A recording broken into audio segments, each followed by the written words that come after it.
of being a Japanese girl. Ladies and gentlemen, Java is the most populous island in Indonesia.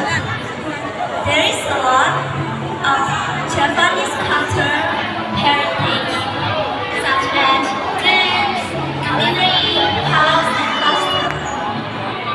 The Japanese traditional house is called Jogoro. The Japanese coat for women is called abaya, and the Japanese coat for men is called busta. Ladies and gentlemen, I'm sorry you have known some Indonesian food such as gudeg, rawon, pecel, and many more. They are so delicious.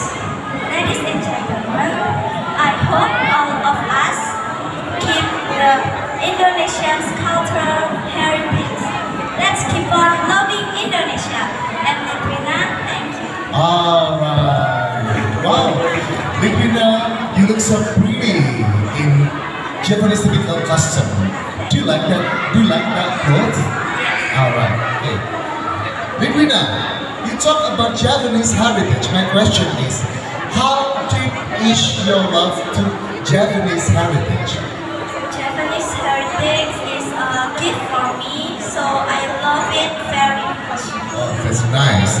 And then, you know that in Japanese heritage we have many dances, folk songs, what else? Customs and many more. What do you do to keep Japanese heritage? I will sing Japanese songs, dance, and play. Oh, do you have batik? Okay, thank you, Litwina. And it's time for us to give the judge. Okay,